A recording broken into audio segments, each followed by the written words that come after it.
Hi everyone, Aiden here at the etrailer.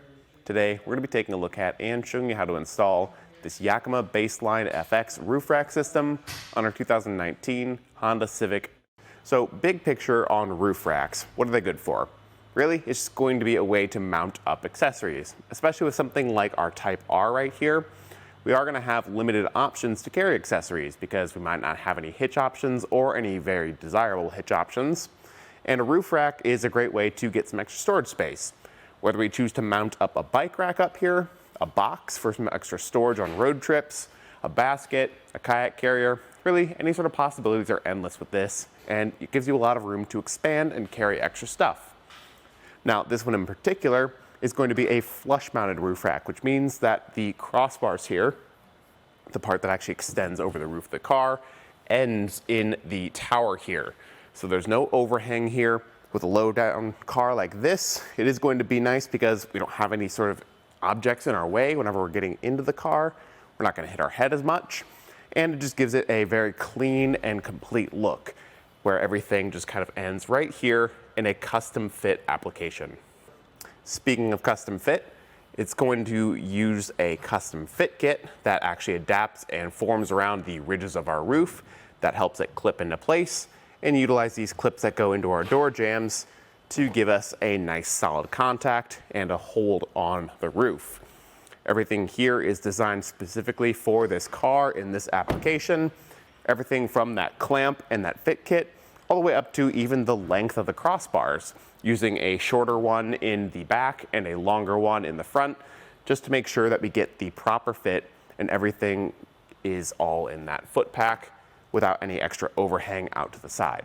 Inside here we can see where that clamp joins up with the foot pack, and everything in here secures with this plastic lock core. Now, that's not the most secure thing in the world. Anyone with a flathead screwdriver can turn that, but these can be swapped out for actual lock cores. And these also expose some of the parts that give us adjustment for our clamps to make sure we get the right fit to our vehicle. In addition to those adjustment points, underneath during the initial install process, we get the chance to set the pitch and the angle of the actual tower and the foot pack here. So all the curves of our roof can be adjusted for, and we still get a nice level crossbar on top, even though the roof curves down quite a bit here. Adding further to the nice looks of this roof rack, everything's going to be a matte black construction, so it blends in really well and all looks very sleek. On the top of the crossbar, it is going to be an arrow-shaped crossbar, which means it's thicker in the front, thinner in the back, making it a little bit more aerodynamic. And the top track here has a nice weather strip in there to, one, plug up any gaps so we don't get any wind noise, but still allow us to drop in our T-track accessories if we do want to mount something up that way. The very middle of the crossbar here, there's going to be a small opening where we can drop those accessories in, slide it along to wherever we want it, and that weather stripping will sit around the accessory, and we don't ever have to cut anything to length. As for some specific measurements with our Type R here, we're going to get a crossbar spread of about 32 inches. That's going to be the center from one crossbar to the center of the other. That lets us know what kind of accessories we can mount up, because certain ones do have a certain range of crossbar spreads that they work with. So if you have something in mind, make sure you check that and make sure it's compatible with 32 inches. Because there are designated points that these clamps and the fit kit are designed to work on your vehicle. The other thing we want to check out is how tall this sticks up from the roof. And that's going to be at the very center here. I'm just going to carefully set that in place. So from the roof to the tallest point is going to be 3 1/4 of an inch. And from the roof to the bottom of the crossbar is going to be 2 inches. So we've got 2 inches of clearance under here for any sort of clamp around accessories that we might be using. Just keep that in mind whenever you're picking stuff out, that if it has a really bulky clamp, you'll need space under here. But for the most part, I think this is plenty of room and shouldn't present us with many issues. Because of the flush mounted design, we are a little bit more limited on crossbar space to actually mount accessories. Really, it's between the towers that we have options for mounting things. So usable space on that front crossbar is 34.5 inches.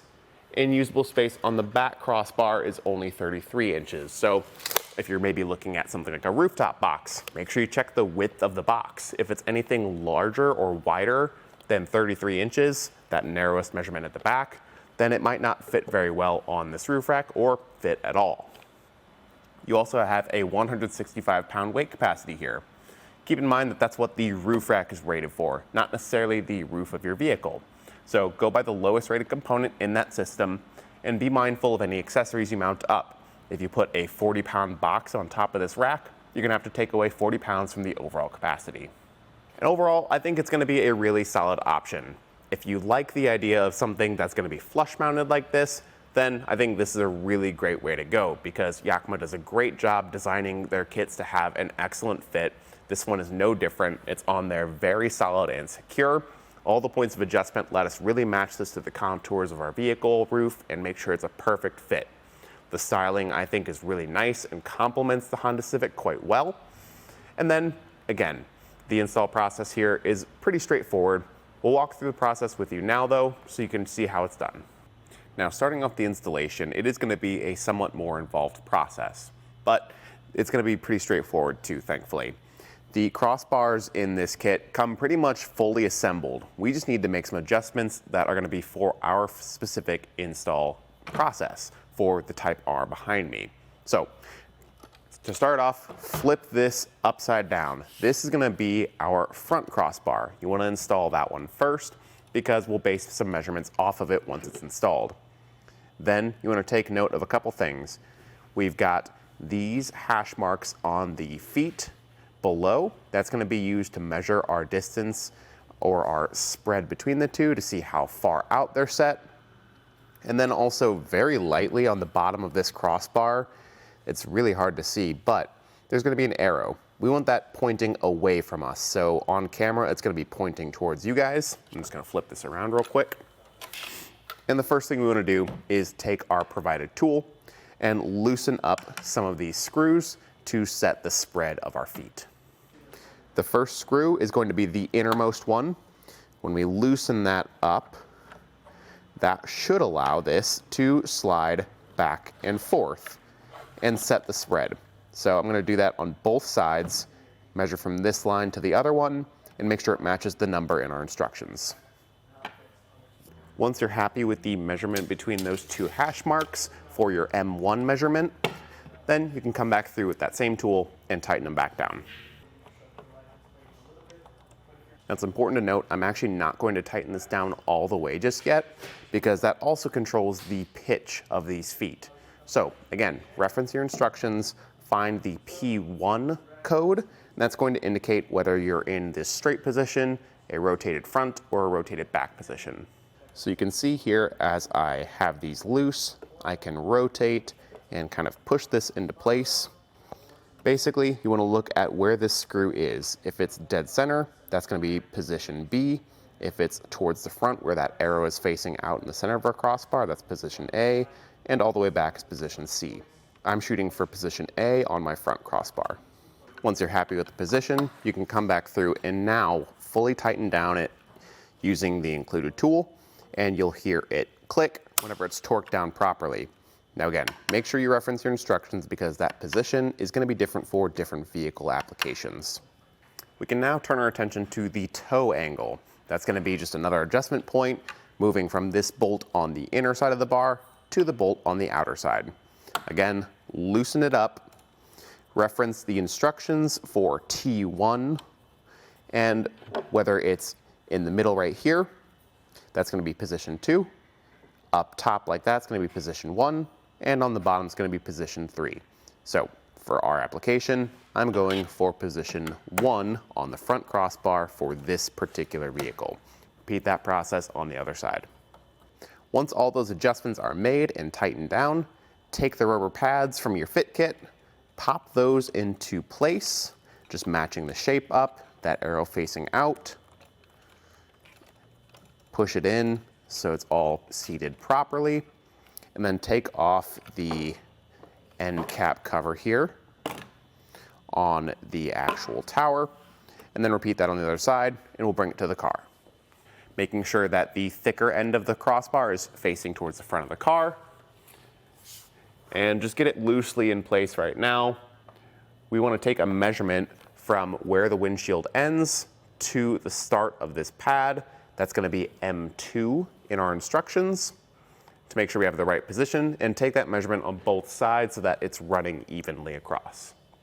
Now when you take that measurement and verify that you've got it in the right position, everything should around our fit kit line up. You can see how that lip is going over the edge right here, matching all the contours of our roof, and all the pitch and the toe adjustments we made are helping this fit to the roof and making sure that that crossbar is actually sitting level, even though the tower here is at a bit of an angle. We can then turn our attention to these plastic covers with the plastic cores and turn it to the unlocked position to open it up. Just like that. We can then use the included torque tool to loosen this bolt right here and this bolt tucked up here. So get those inserted, loosen them up. Then with the door open, take the clip that's associated with the front crossbar. Depending on your fit, it might be different than the one on the rear. And then just lift up on that center section where we loosened one of our bolts. Insert the clip through the slotted hole at the bottom, and it should catch on a tab on that plate there and kind of sit on the inside of the door jamb here. Repeat that on the other side. We can then tighten this upper bolt first. As I do that, you'll see this section here start to draw down and tighten against the car. Right about there, you can see some movement. Once it touches and makes contact, turn your attention to the other bolt, start to tighten that, and you'll see this clip start to rise up and into the door jamb, making contact right there where it hooks. Now, don't tighten this down all the way just yet.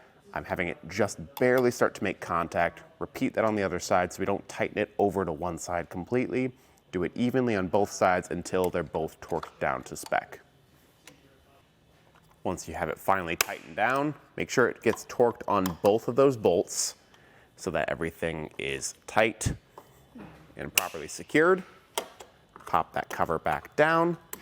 And now, at this point, you want to repeat all these adjustment points for the rear crossbar, making sure to check in your instructions for those different measurements and pitch angles, and measure from the end of the front base pad to the start of the rear base pad. Again, that measurement there is found in your instructions. That's going to let us know what our crossbar spread should be. Once you've identified the proper position for your rear crossbar, repeat the same steps to clamp it down using the set of clamps specified for the rear crossbar, because in this case, it is a different clamp. You can then relock those plastic cores, or if you chose to swap them out for the actual lock cores, lock them up, and then reinstall the plastic covers on the ends. And that'll complete our look at and installation of this Yakima BaseLine FX roof rack kit on our 2019 Honda Civic.